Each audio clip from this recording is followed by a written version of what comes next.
Bon, j'ai pas tourné depuis plus d'un mois, je suis un peu rouillée parce que je rouille très vite. Donc je mets mes lunettes pour paraître un peu plus sérieuse. Voilà. Donc quel est le sujet de cette vidéo? Peut-on encore vivre de la poésie? Parce qu'autrefois, des poètes tels que Victor Hugo, Verlaine, Baudelaire, c'étaient des véritables stars. Ils vendaient à tour de bras. Et en plus, couplé à leur notoriété, ça leur permettait de vivre plutôt bien de leur art. Mais alors, qu'est-ce qui a changé? D'abord, on va se placer en France. Et chez nous, on a la disparition du marché de la poésie. On est passé de plusieurs milliers de ventes pour Les Fleurs du Mal de Baudelaire à seulement quelques centaines pour les poètes contemporains. Et cela, même pour des poètes qui ont reçu des prix. Ensuite, on peut noter le manque de soutien financier et culturel des institutions. Sur 2000 prix littéraires, donc là j'ai fait mon propre calcul, donc je ne suis pas sûre, mais si vous avez la réponse, dites-le nous en commentaire. Moi je n'ai compté que 13 prix de poésie. Autant dire que là, on a un sacré gouffre, un peu comme avant avec les ventes. En gros, il y a très peu de subventions de la part du Centre national du livre, CNL. Et en parallèle, nos maisons d'édition se contentent surtout de republier des classiques ou alors des œuvres étrangères. Tout ça, en fait, c'est surtout parce qu'il n'y a quasiment plus de lecteurs ou alors que les modes de consommation de la poésie ont changé. Parce que, oui, on va pas proposer une offre s'il n'y a pas de demande. Là, je pense à la Canadienne Rupicor, je ne sais pas si vous connaissez, qui a vendu à plusieurs millions d'exemplaires son livre Lait et miel parce qu'elle a percé sur les réseaux sociaux. Et tout ça, ça nous apprend que les lecteurs, ils se trouvent moins en librairie que sur Instagram ou TikTok parce qu'ils préfèrent aussi les formats courts. Autre point d'ailleurs concernant les lecteurs, c'est qu'il y a aussi un biais cognitif qui pour nous associe la poésie à l'élite. Alors, est-ce que j'ai l'air d'être une élite? Regardez ça.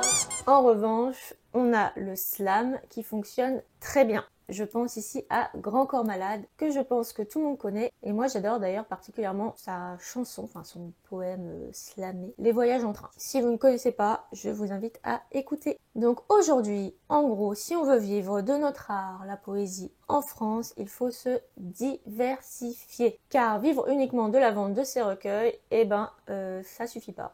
Donc pour cela, qu'est-ce qu'il faut faire? On a vu, on peut se lancer dans le slam. Si c'est pas votre truc, il vous reste encore autre chose. Vous pouvez participer à des lectures publiques moyennant financement. Vous pouvez aussi donner des cours ou animer des ateliers. Ou vous pouvez encore vous éditer en auto-édition en utilisant le financement participatif via par exemple des plateformes comme Ulule. Donc qu'est-ce que c'est que le financement participatif? Donc en gros, vous avez un porteur de projet, donc vous, qui allez proposer votre projet via une plateforme dédiée sur Internet afin que des contributeurs viennent vous verser de l'argent afin que vous puissiez mener à bien ce projet. J'espère que c'est clair, parce que j'ai bafouillé là au moins 10 fois pour vous la faire cette phrase. Je vous ai dit que j'étais rouillée, c'était pas de moi. Mais ça, figurez-vous que tout ce qu'on vient de voir là, c'était pour la France. Car il y a des pays où on vit super bien en tant que poète. Et là, je suis sûre que vous êtes impatients de savoir lesquels. Premier exemple, le pays qui a le vent en poupe en ce moment grâce à la K-pop, j'ai nommé la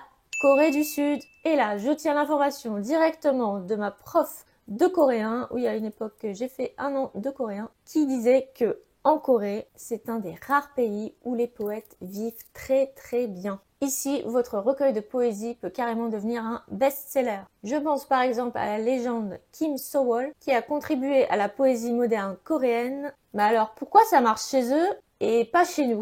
Tout simplement, c'est qu'en plus de l'enseigner, les Coréens, ils valorisent la poésie dans la vie quotidienne. On a donc là un énorme contraste avec la culture populaire et nous, notre biais de l'élite. Et surtout, le gouvernement, il soutient la publication de recueils de poésie. On a le marché, le soutien et les lecteurs. Le trio gagnant.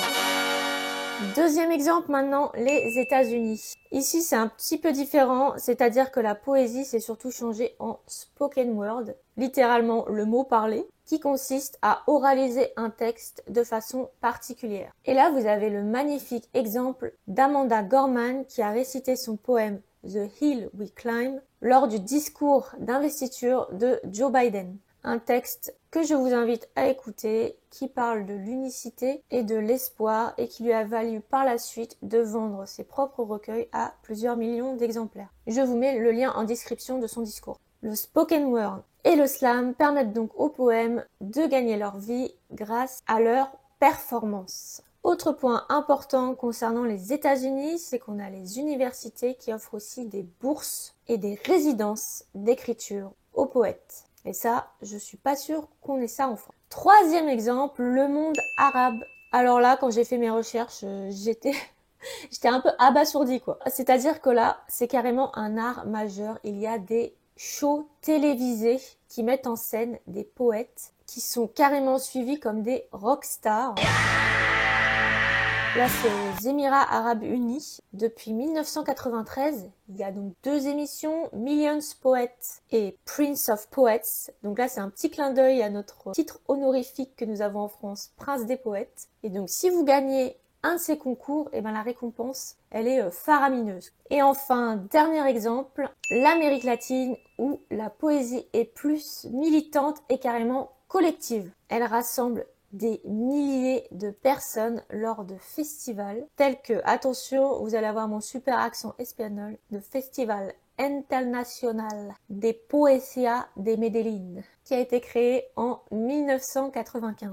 Et pour ne citer que lui, on a Pablo Neruda, l'ancien sénateur et ambassadeur du Chili en France, qui avait reçu un prix Nobel de poésie. Donc vraiment, ça touche tout le monde là-bas. Donc est-ce que nous, Français, on peut suivre ces exemples? Ou alors, est-ce qu'il faut carrément changer de pays? Franchement, c'est tentant, hein. En tout cas, moi, je trouve que ça semble assez utopiste quand on compare, surtout au niveau de l'éducation. Parce que là, il faudrait vraiment tout refaire. Moi, je suis pas contre, hein, mais voilà. Parce que le gouvernement, il devrait donner plus de place à la poésie. On a déjà, d'ailleurs, l'étude de la poétesse Hélène d'Orléans qui a été rajoutée au bac. Mais, si je peux mettre un petit mais, c'est qu'elle n'est pas française. Donc, j'ai rien contre le Canada. C'est juste que ce serait quand même aussi pas mal de mettre en avant des poètes et poétesses françaises contemporaines. Parce que c'est bien de valoriser nos auteurs, mais pas que les classiques. Ensuite, je pense qu'il revient aux auteurs eux-mêmes de se valoriser. Donc moi, voilà, je pense que j'ai un petit peu commencé puisque j'ai ouvert une chaîne YouTube qui parle de la poésie. Mais je pense que je pourrais faire beaucoup mieux que ça. D'ailleurs, au passage, je vous rappelle que mon recueil n'attend plus que vous pour le découvrir. Bon, en attendant, j'attends vos réactions à cette vidéo dans les commentaires. Est-ce que vous aussi, vous avez envie que la poésie reprenne de ses couleurs et qu'on fasse carrément des shows télévisés comme aux Émirats Arabes Unis? Moi, je suis grave chaude. Et surtout, je crois qu'on en a bien besoin. Allez, je vous dis à bientôt. N'hésitez pas à liker, à vous abonner et à partager. Ciao!